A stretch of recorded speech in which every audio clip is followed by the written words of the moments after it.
Hello, and welcome to the next episode of our Talking Insurance podcast. I'm Anthony Butler, the MD at Vermelo RPO, the talent advisory solution provider. Esure is a strong brand that needs little introduction. First and foremost, a consumer-facing powerhouse in UK personal lines insurance, most famously car insurance with home cover as its logical twin. Recently, Esure undertook a 200 million three-year overhaul, which wrapped up in Q1 2024 and turned the digital business from a digital laggard into an absolute profit engine. After migrating every single policy onto a cloud-native stack, the insurer went from throttling new business during the cutover to posting successive record months of home policy sales in H2 2024. The numbers tell the story. Turnover up 14% to 1.11 billion, combined operating ratio down from 102.5% to an 84.5% best-in-class level, and trading profit flipping from a 16.7 million loss to 126.8 million, with 57.7 million after pre-tax profit in the bank. On the operations side, GenAI rolled out on the new platform is already slicing more than 15% off average contact center handling times, freeing agents and pleasing customers in one hit. The market noticed. Ageas inked a 1.3 billion buyout in April 2025, effectively monetizing the transformation's upside and capping what is now one of UK insurance industry's sharpest turnarounds. I'm absolutely delighted to be joined today by Erin Burkitt, Head of Talent, Learning and Culture, and also by Georgia Lashley, Talent Acquisition Lead, both of whom I've had the pleasure of working with for some years now. So welcome to you both. Thank you very much. Thank you for having us. Thank you for having us. So we have a lot of TA people that typically watch these shows. So I think they're very interested about your careers and how you got to this point. So Erin, why don't you fill us in on your journey so far? Yeah, I'll go first because I am absolutely a generalist masquerading as a specialist. So let me do mine, and then Georgia, the real TA specialist, can talk about her actual career.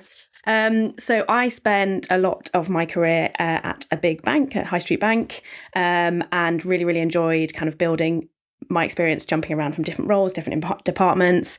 Working for a huge organisation like that is a really kind of good opportunity to see loads of different kind of parts of the business and teams. My last role at the bank was in an innovation product space. So I was responsible for kind of testing, insurtech tech and kind of provisions for with our customers to kind of see how we could improve our customer experience. Part of that was kind of looking at the culture of, the innovative culture, making sure people are psychologically safe. So that felt like quite a transition to my next role at Esure, my first role at Esure, which was culture and capability lead. So as we kicked off our transformation, I was responsible for kind of making sure we had the culture to make that transformation sustainable and the skills to make it a success. Following that, kind of as that work wound down and as we kind of completed our transformation, I moved across to look after talent, learning and culture. So yeah, my career has been a little bit squiggly, but I think there's some transferable skills and some method to my madness, I think, somewhere. Georgia's the real specialist, I think. We say specialist. Yeah, so mine has been kind of one of those ones that you fall into recruitment. I don't think anybody wakes up and think, I'm going to go into recruitment. So started off kind of my career as cabin crew for British Airways. Absolutely loved it, and then realised that I was missing out on quite a lot, family birthdays, Christmases. I then went and spoke to Office Angels, so the high street agency, about doing some temp work when on my days off to get a little bit of that office experience. Yeah. And actually kind of transpired they offered me a role as a recruitment resourcer. Didn't really know what that meant at the time, but just absolutely fell in love with it. I really liked the fast-paced nature. I really liked earning the commission, obviously. And then I joined a more specialist agency, so Clearwater People Solutions, and fell into the kind of tech recruitment side, which I really enjoyed. And then I just decided that I really wanted to learn a bit more about HR, what it meant to really work for a business and bring the talent in, nurture that talent, work with HR business partners, learning and development.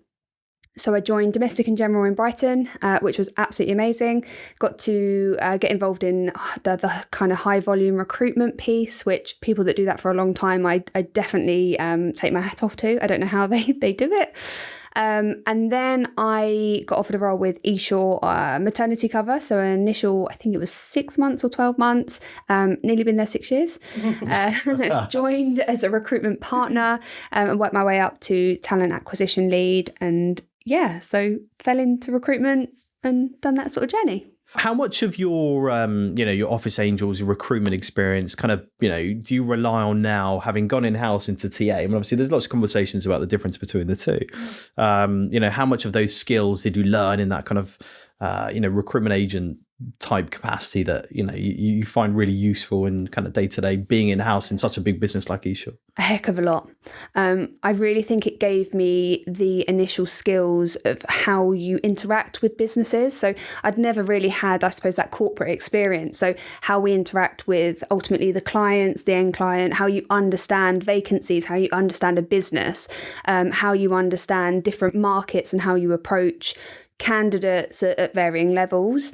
I also think it really taught me about the negotiation side. So, it was ultimately a sales role. But actually, you've got to negotiate with hiring managers all the time. So it really kind of laid those foundational skills for me to then sort of progress into my internal roles. Fantastic.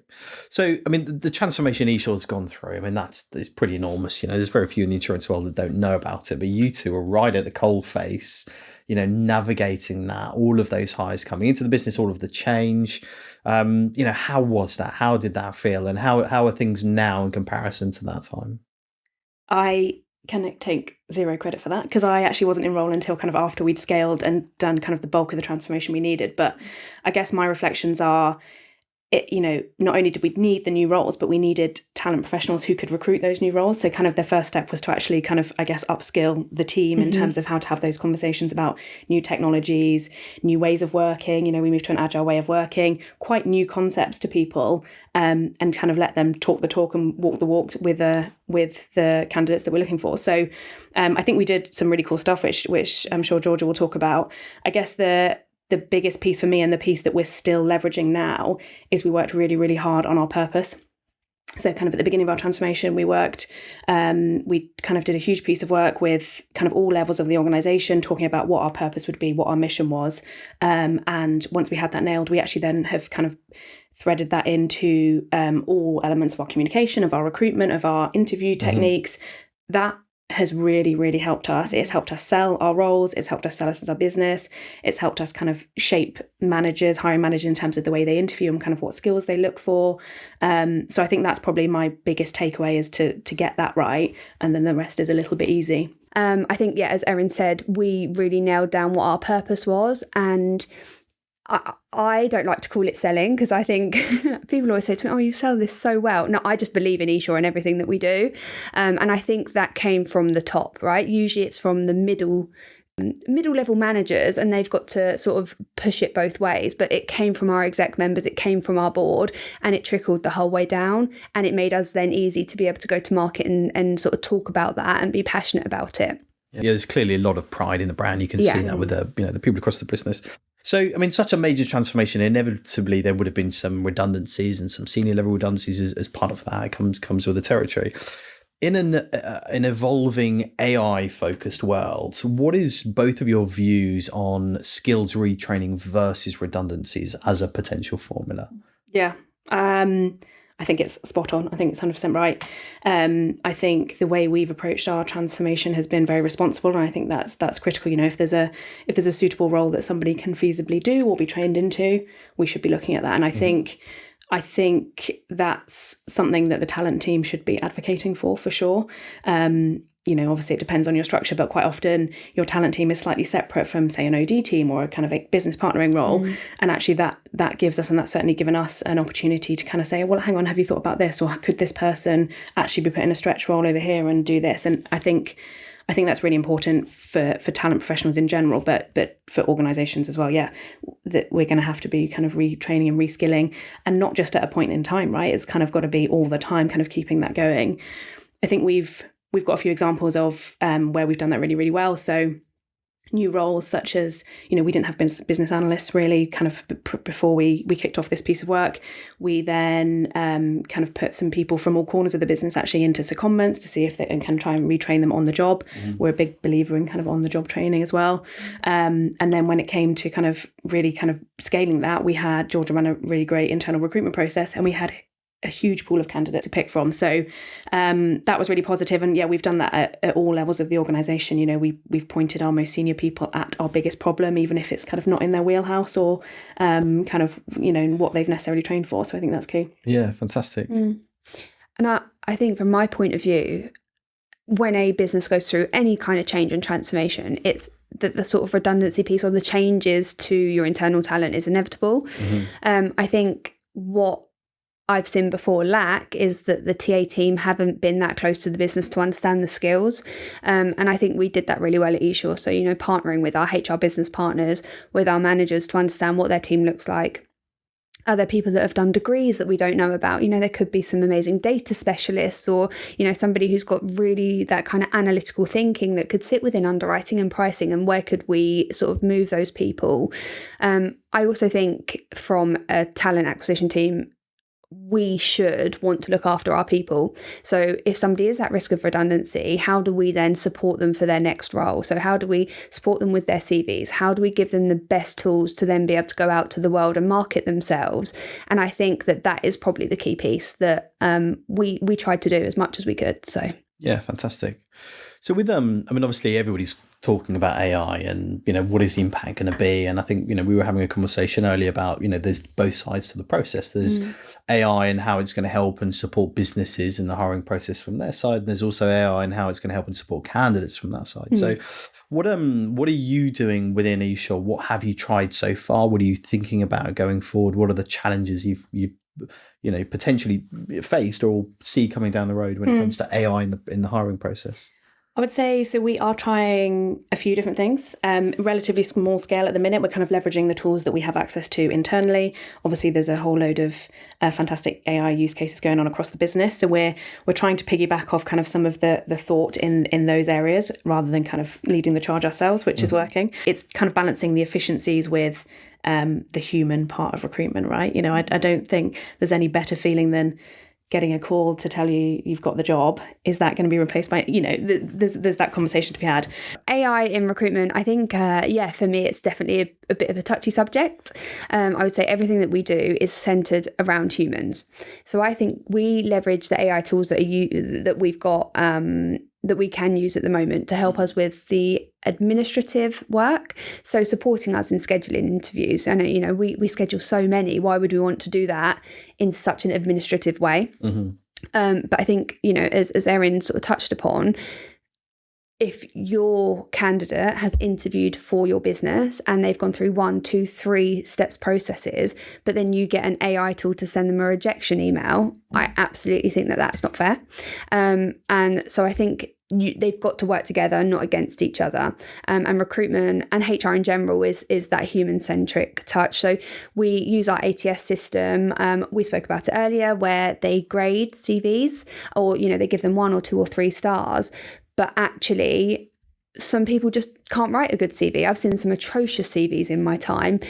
We absolutely won't name names because some of them do work for us at esure. But when you get on a call with them, they are the most unbelievable people. Their tech stack, or the way that they work, or the way that they manage, coach, lead, mentor people.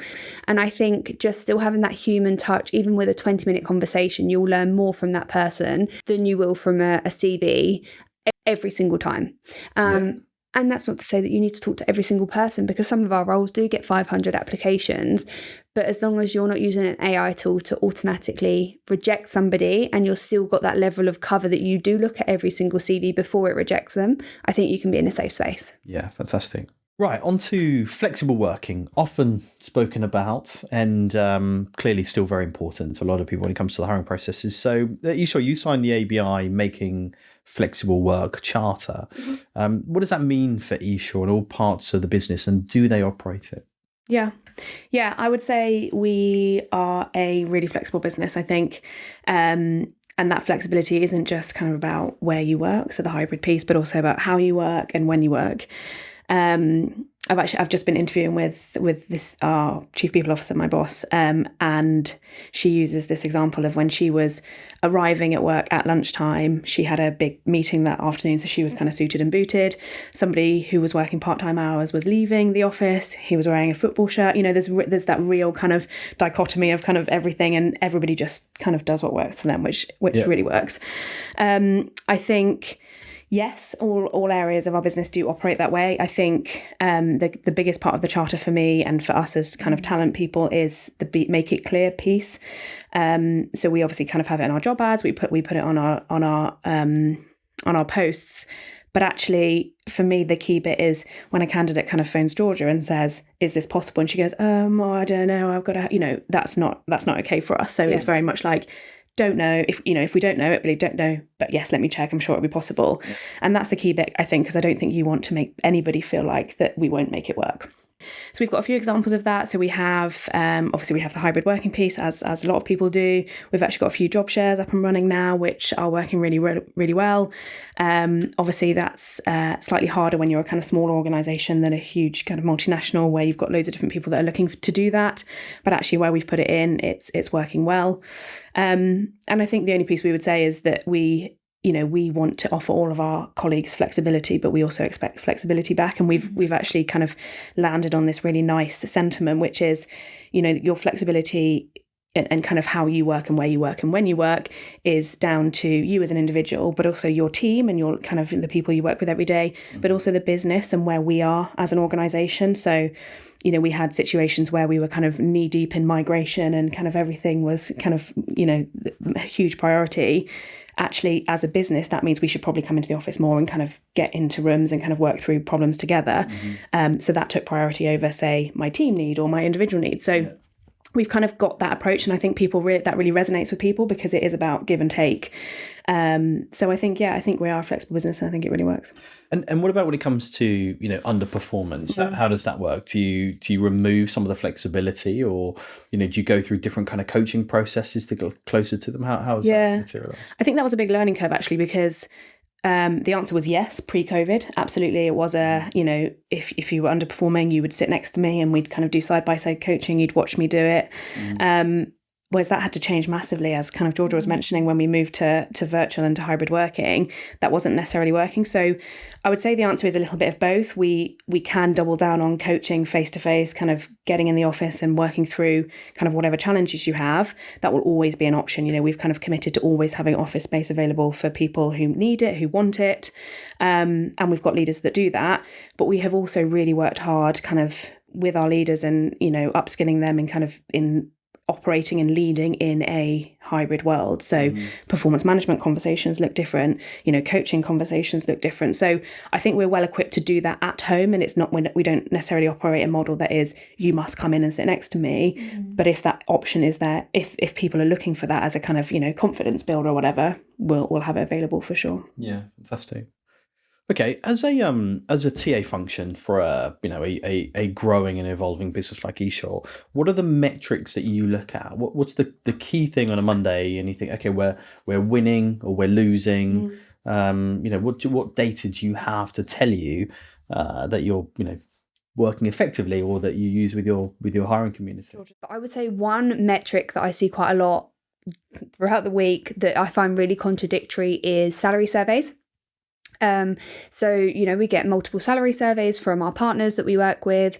We work very closely with our amazing reward team who, look at all of the data, but are also very pragmatic with working with our recruitment team to see what that data has given us, what the market is saying, and how can we meet in the middle. But I think that is quite a difficult one, because you're sort of getting multiple different stats.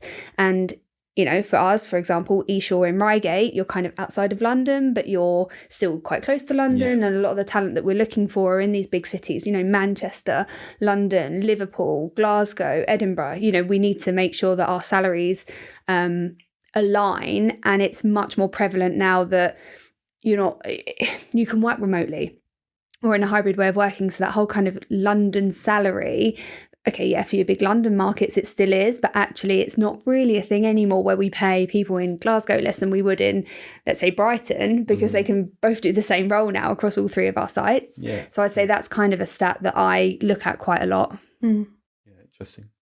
I think mine is probably probably new hires that have exited or left us within 12 months.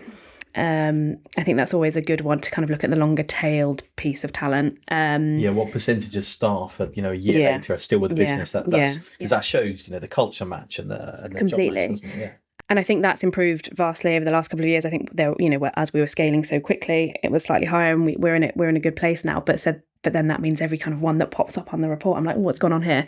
And we don't really kind of run lengthy exit interviews. We kind of ask people why they're leaving, but we kind of take the approach of staying on the pulse with how they're feeling when they're with us. So we kind of do regular pulse surveys, and kind of we as a talent team and an HR team try and kind of keep up with that.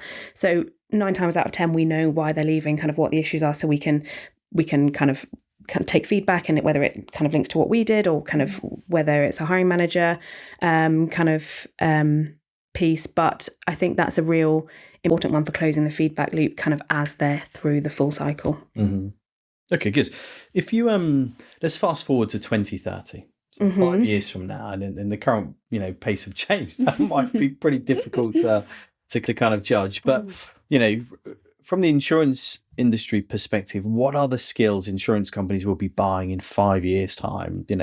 And what's the shift going to be, and what are the challenges going to be in light of the current education system and the early careers pathways? What do you both see as being those challenge points over the next 5 years?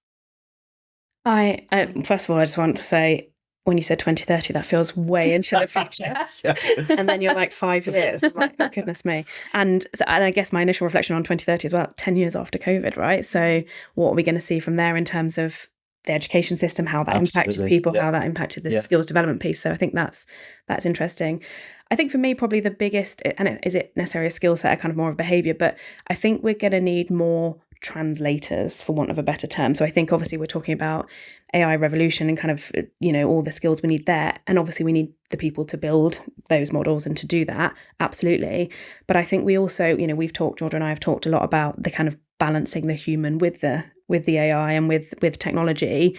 I think we're going to need more people sitting in the middle to kind of translate the technical model stuff into, so here I am, I'm clearly not a translator, into kind of the more human side of it and making sure we're walking that balance. So I'm not sure whether that's a skill set, and I'm not sure whether it's even kind of seen as a need yet, but I think we're going to see more of those possibly. Don't know what the name is. Data storytellers. Yeah. Is kind of how I see it. So you've got your really technical data people that love that piece, but you need those people in the middle that are the data storytellers that can translate what the tech team or our data team are saying to then give it to the non-technical business people to put it into our strategy or into our products or into action across kind of our ops and claims piece, when you're looking at customer journeys. So I think that data storyteller piece. And it's quite funny when you talk about sort of that 10 years on from COVID and what the education piece will look like, because I remember, when I went to university, not for very long, but I did go, that, we were there on site, we were meeting with our lecturers, we were meeting with other people, we were living with other people. People during COVID, they did it all from home. And a lot of universities have continued to do that. Even though you pay so much money, a lot of your learning is from home. So you're kind of missing out on that face-to-face interaction. So actually the people that can do that storytelling piece to quite senior stakeholders, are we going to start missing that skill set to be able to do that? I also think from an insurance point of view, the skills that I think we will always have to buy is in pricing and underwriting. Now, yes, we can have all the tools and technology and models that we want, but ultimately you still have to have that human to decide if our underwriting levels are correct, or if the policy wording is correct, or are our pricing models working in the way that they should? Are they, they've still got that sort of bias piece as well. Are we making sure that we're not biased to our customers? And they are really hard to recruit into because, again, you don't go to university and think, I'm going to be an underwriter or I'm going to be a pricing analyst. You go and you do an analytical degree, you do a maths degree, something like that. really similar to our data engineers. We just went to a college with a couple of our women in data, and it was amazing. And some of them have come from heavily scientific backgrounds, but they've got that analytical mindset. So I think we're still going to see that, where people will go and do a maths degree, for example, but don't know then how to use it. And I think the education system needs to change to be able to show what roles are out there that can do that. And also the competition for that type of candidate across, insurance versus, financial services. So, I know you're regularly looking for data scientists at esure. How do you attract a candidate? Why would a candidate go and work for a legacy insurer versus, a fintech startup type business who are also looking for a data scientist? So, what is it about insurance and esure that would attract that type of candidate versus, the other type of opportunities they have? For me, so I've worked in kind of huge organisation, then esure, which is still big, but quite a lot smaller than the organisation before. I think organisations like esure, and esure specifically, obviously, have a really nice balance of problems to fix, things that have been, legacy tech or legacy ways of working, processes that they're opportunities, right? So you can really add value really quickly. You can kind of take you can, take that as your own problem and kind of fix it. But then we also have a kind of really strong drive to do better and to serve the customer and to kind of really deliver on customer experiences. So I think it's kind of a little bit of the best, some things to actually do and really add value, and some of the cool stuff. And obviously, we've got a sensational talent team, so why would you not? Why would you not? Of course. And then I think, from my side, I've always looked at it as you could work for an insurtech startup who are cash rich, asset poor potentially, whereas you come to work for esure and we feel like that new digital business, but we've got a really good backing. And I also think we have got some of the if I say so myself, the most amazing talent that you could work with of all levels. So, we've got graduates coming in that are teaching our senior leaderships things that they wouldn't know what to do. And, our data team is a great example of that. We've our chief data officer, he's so well known in the market. You actually come in, and esure doesn't have 12 million levels. We're quite a flat structure. So it doesn't matter what level of the business you are, you talk to and you collaborate with those stakeholders and you learn from them. And we've got such a good learning culture that actually, if you come to the table with something and you've seen a process where you have done it faster, better, stronger, and you've only been with us for 2 weeks, but you come to the table with it and present it, you will get listened to. It's not like you have to go through 12 people to get something signed off. Obviously, we are a regulated industry, so we've got to go through those sort of processes. We're heavily FCA regulated, but if you've got an idea, if you've got a passion, bring it to the table, and it's something we listen to. And I've never had that anywhere else I've worked. Fantastic. And did we mention we've got a good talent team? Yeah, the best. Brilliant. On to diversity. So UK finance still pays women nearly 29% less than men. What single action has narrowed that pay gap at esure? And, what hasn't worked? What initiatives have you perhaps, tried to implement that didn't pay off? We historically and still do actually have an overrepresentation of women at our more junior grades, which are typically lower paid, and a overrepresentation of men at our senior grades and in our technical roles, so technology and data functions that are typically higher paid. So that obviously creates a gender pay gap. I would say actually the biggest thing that has worked for us is having a really robust talent conversation. So ultimately the way to fix that is to get more women into more higher paid roles. And we don't have a fancy framework around it. We've just kind of taken it as, let's have a really open and honest conversation. The first one we ever did, which was probably a couple of years ago, we do this all layers of the organisation. So we do it with our exec, we do it at our leadership team level, and we do it kind of across the organisation. We have got a really open approach to managing and talking about talent. And actually our median pay gap, gender pay gap, is decreasing. So where our mean is kind of static, we've got our median one, which is decreasing. So that shows that more women are going into more higher paid jobs, which is positive. And I put that largely down to having a kind of really doubling down on PDPs, on mentoring, on increasing the recruitment funnel at that, and to build a strong talent pipeline. As we head into the second half of 2025, what are the priorities you're looking at? So I'd say one of our key priorities is looking at, as Erin touched on earlier, that kind of gender split between our in our vacancies. So I think for us, really looking at ways that we can join different communities that will help us with that hiring. So we have an amazing partnership with Women in Data we do so much during the year with them, and it's really, really positive. And I think people actually don't realise that a lot of what you do in every role revolves around data. So for us, we get a lot of people involved in that. We partner with Women in Finance, which is another core partnership for us.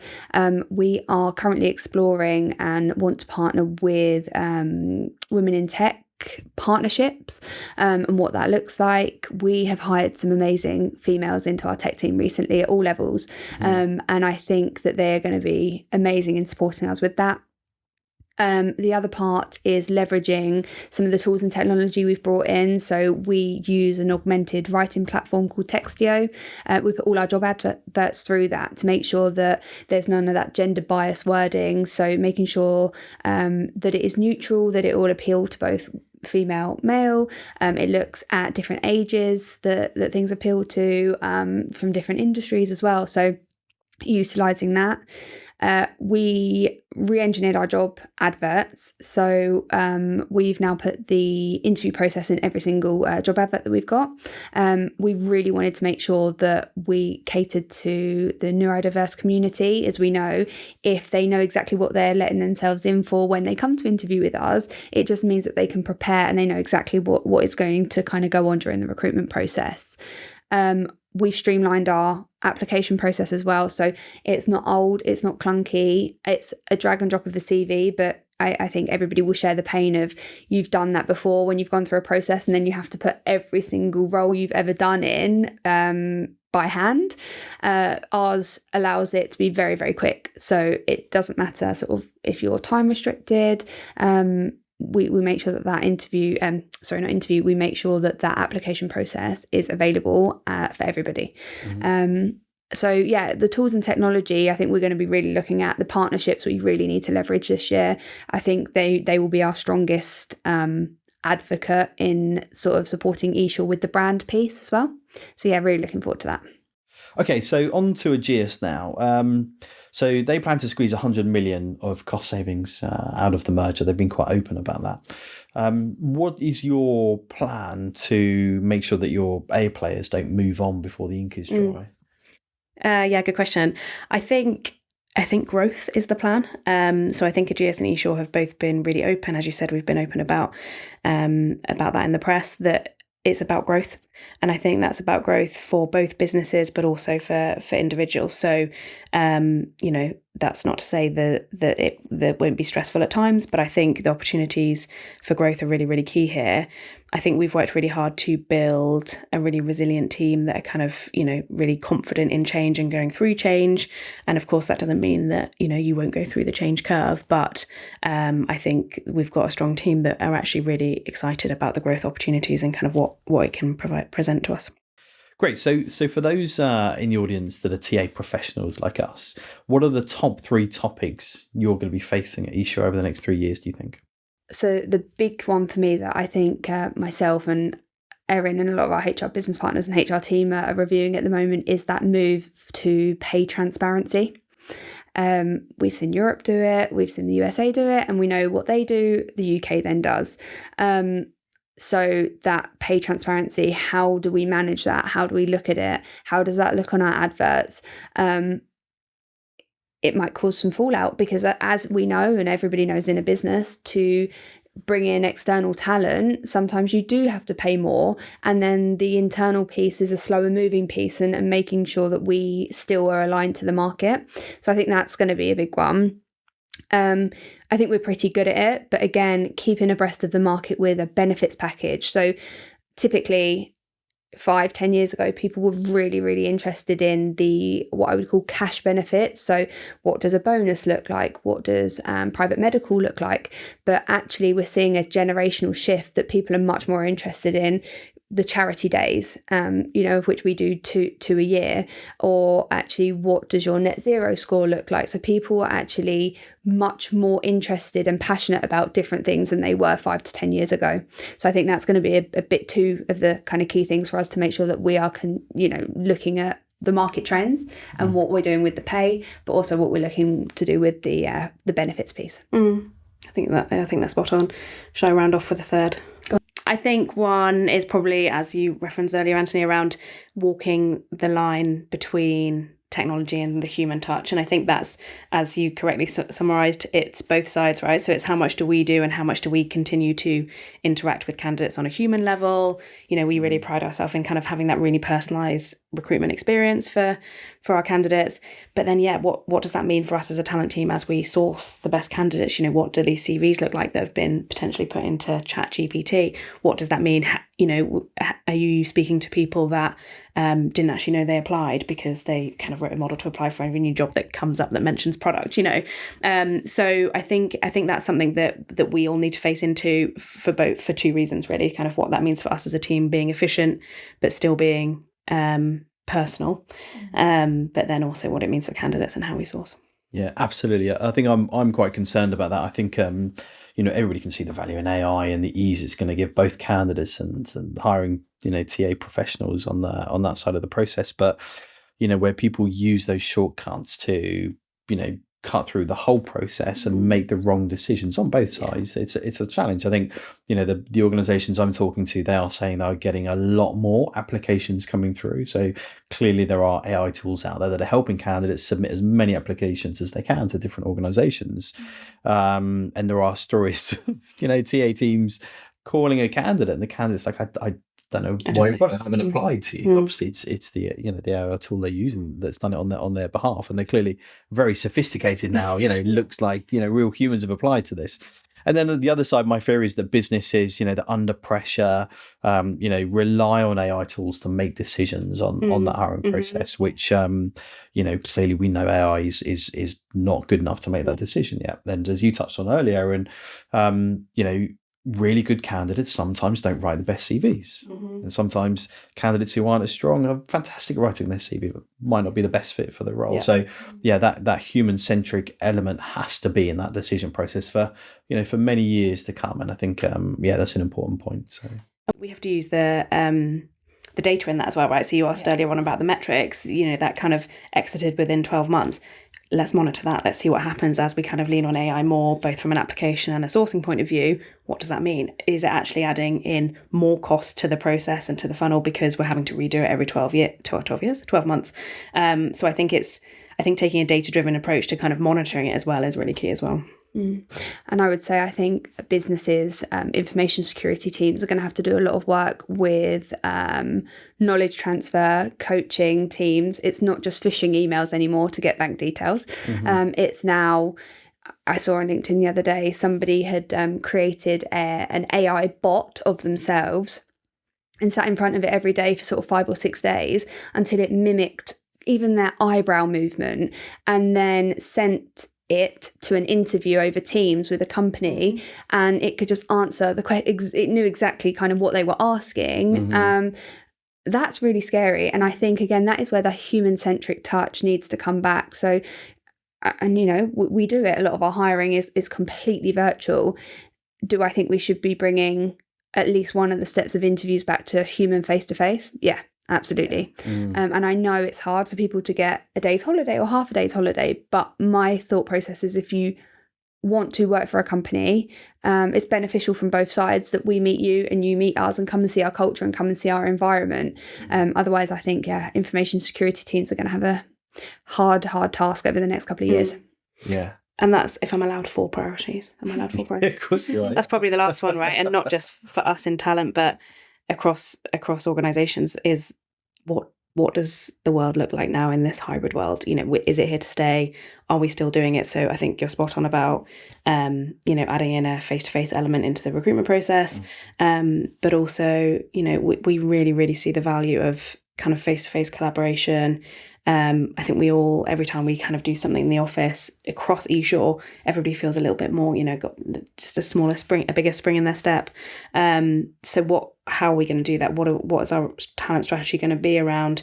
Are we recruiting from everywhere? Or do you have to be able to get to an office? Is that going to evolve? Is that going to change? So I guess, that's another piece to think about. Excellent. Well, thank you both for your time. It's been really good to speak to you and learn more about the roller coaster you've been through, the transformation at esure. I'm going to give you a free plug now. I'm going to let you tell us why you both enjoy working at esure, for those in the audience who may be interested. Good one. Who wants to go first? Shall I? Yeah, you go first. Again, obviously the recruitment team are amazing. No, for me, I think I mentioned earlier, I grew up at esure, both professionally and personally, and I've worked with people and managers and stakeholders that I work with who have believed in me as a person, believed in esure, believed in our strategy, and just the culture that you get, the collaborative nature. I also feel like no question is too silly. Everybody sort of wants to teach you about what they do. And I have never, ever worked in an environment like that before, where everybody's working towards the same goal and they understand what their role does to implement into the bigger strategy. And I think that's all the way from, our guys on the phone that do the most unbelievable job, probably the hardest job, right? Talking to our customers every day, all the way through to our exec members. They just bring a little bit to a big strategy. And I feel like we're not numbers, we are people. And that's why I love working at esure. Excellent. That's good. I answer this quite a lot when I'm interviewing, and actually I'm going to change what I normally say just to mix it up a little bit. I think esure is fantastic at supporting growth in a really unconventional way. So I've kind of mentioned our talent strategy, that we've really moved, everybody from super senior people to kind of, people that have never tried kind of different jobs before. We've pointed them at our priorities. And I think although we are lean, efficient, relatively small, there is so much opportunity to kind of build your career, and it's not necessarily linear. It's probably going to be squiggly. You're going to go and do that over there and then come back and do this, and that personally for me, that really works, and that's absolutely the kind of approach I've taken to my career. I kind of just go, I'll go try that over there, and what's the worst that can happen? So that really works for me, and I think the people that we've recruited and the team that we've built, I think you can see that everybody really values that as well. Excellent. Thank you both for your time. Thank you so much for having us.